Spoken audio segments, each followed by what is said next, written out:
জামায়াতের সর্বোচ্চ নেতা আমিরে জামায়াত ডাক্তার শফিকুর রহমান কঠিন বক্তব্য দিয়েছেন, হট টক মেরে দিয়েছেন। জুলাইয়ের বিপক্ষে অবস্থান নিয়ে টিকতে পারবেন না, সোজা কথা বলে দিয়েছেন। জুলাই বিপ্লবের সঙ্গে আমার দেশ সব সময় আছে। গণভোটের রায় অস্বীকারের পরিণতি ভালো হবে না। নাহিদ খুব কঠিন বক্তব্যের মাধ্যমেই শুরু করেছি, যদিও আজ পহেলা বৈশাখ, বাংলা নববর্ষের এক আনন্দময় দিন হিসেবেই বাঙালিরা এটা পালন করার চেষ্টা করে। আসলে বাংলা নববর্ষের পেছনের ইতিহাস কি? এটা কি গ্লানির ইতিহাস নাকি আনন্দের ইতিহাস? এই নতুন বছরকে কেন্দ্র করে গরিব চাষিরা তাদের কর দিত, খাজনা দিত, আর তাদের ঘরের যারা কর দিতে পারত না, জমিদারদেরকে কর দিতে ব্যর্থ হতো, ফসল ভালো হতো না, তারা তাদের ঘরের সবচাইতে সুন্দরী মেয়েটাকে সাজিয়ে গুছিয়ে জমিদারের বাড়িতে নিয়ে যেত। সেখানে উৎসব হতো। সেই ইজ্জত হারানোর জমিদারদের, গরিবদের ইজ্জত হারানোর দুঃখ আর জমিদারদের উৎসব এখন বাঙালিরা উৎসব হিসাবে পালন করে। আমরা সবাই রাজা এই রাজত্বে। আপনারা ভাবতে পারেন, চিন্তা করতে পারেন, সত্যিকারের ইতিহাস গবেষণা করতে পারেন। ওই ধীরেন্দ্রনাথের ইতিহাস আর কাব্যনাথের ইতিহাসে সঠিক ইতিহাস নাই। যাই হোক, এগুলো এখন বললেও সমস্যা।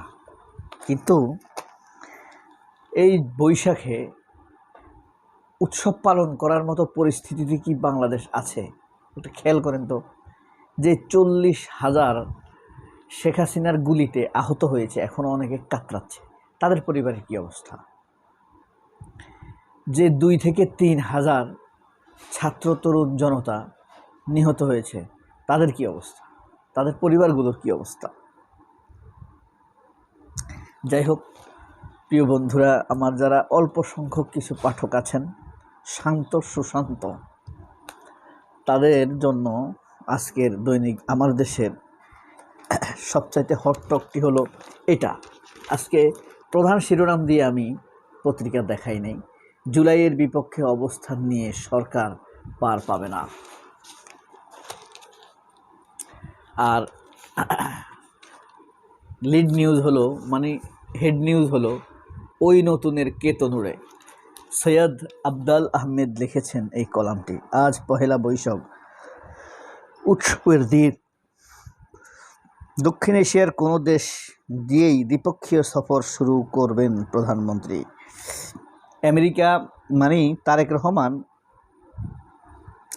সাংবাদিকদের পররাষ্ট্র উপদেষ্টা জানিয়েছেন যে তারেক রহমানকে আমেরিকা, ইউরোপীয় ইউনিয়ন অথবা দক্ষিণপন্থী মাফিয়া কান্ট্রি রাশিয়া আমন্ত্রণ জানায় নাই কেউ। সুতরাং সে ভারতেই যাবে। ইরানের নৌ অবরোধের হুমকি ট্রাম্পের, এসব দস্যুদের কাজ, বলল তেহরান। মানে ট্রাম্প বলেছে আমরা ইরানের নৌ অবরোধ করব, আর ইরান বলেছে এটা হলো দস্যুদের কাজ। জ্বালানির সংকটের ধাক্কা, বাজারে বেড়েছে নিত্যপণ্যের দাম। অধ্যাদেশ অনুমোদনে ভুল। নাবিলা ইদ্রিস সহ গুম কমিশনের সকল সদস্য পদত্যাগ করেছেন সংসদে ভুল তথ্য দেওয়ার জন্য। গুম কমিশন বিলুপ্ত হওয়ার পর, গুম বিষয়ক অধ্যাদেশ বাতিল হবার পর তারা তো আর এই কমিশনে থাকার দরকার নাই। অধ্যাদেশটি বাতিল হওয়ায় এখন কেউ গুম হলে ভুক্তভোগীরা প্রতিকার পাবে না। বিনিয়োগে খরা, বেসরকারি খাতে মন্দা, প্রবৃদ্ধিতেও মন্দা।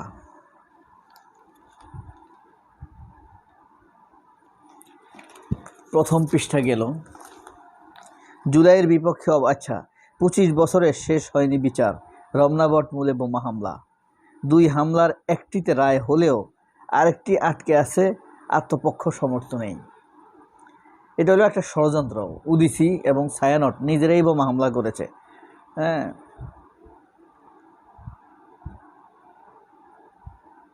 শান্তির আহ্বান করায় পোপের উপর ক্ষেপলেন ট্রাম্প। যুবদল নেতা মঈন সহ 7 জন, ওই যে হাসপাতালে চাঁদাবাজির কথা মনে আছে আপনাদের? নিশ্চয়ই মনে আছে। সেই যুবদল নেতা মঈন, নয়নকে অ্যারেস্ট করা দরকার ছিল। নয়নও একটা চোর, তাই না? 9 খাতে বেসরকারি কর্মকর্তাদের ব্যয় কমালো সরকার। ব্যাংক লুটেরাদের ফেরানোর সুযোগ দেওয়া আত্মঘাতী। এস আলম হাজার হাজার কোটি টাকা লুটপাট করেছে ব্যাংক থেকে।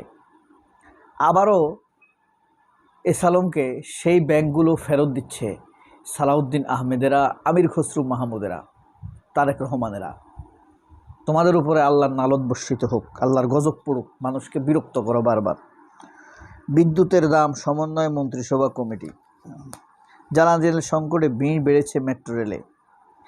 একদিনে হামে প্রাণ গেল আরও 7 শিশুর। নতুন রোগী।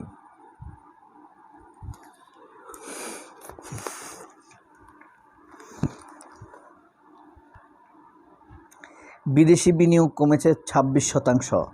সরকারের প্রতিশ্রুত নতুন 1 কোটি কর্মসংস্থান ঝুঁকিতে।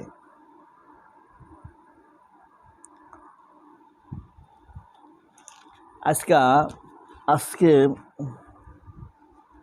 পহেলা বৈশাখ উপলক্ষে এরকম একটি বিশেষ সংখ্যা দিয়েছে দৈনিক আমার দেশ।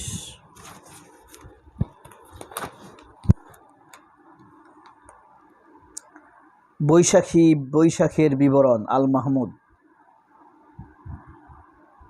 পহেলা বৈশাখ লিখেছেন ডক্টর আহমদ আনিসুর রহমান।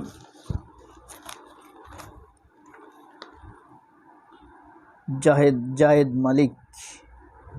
নববর্ষ। হালখাতা হাসান ইমাম।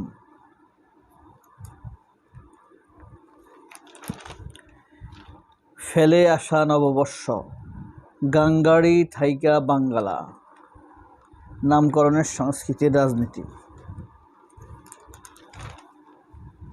উৎসবের রাজনীতি। ভুলে যাওয়া সূর্যের জীবন, বাংলা সনের জীবন।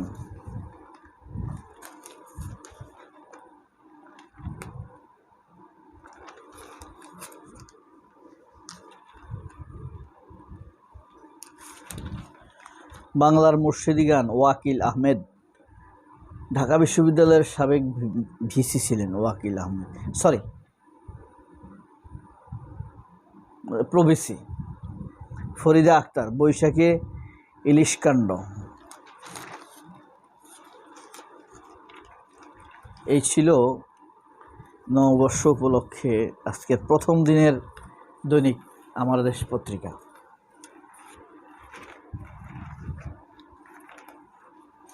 সবাই অনেক ভালো থাকবেন। আল্লাহ হাফেজ। আসসালামু আলাইকুম।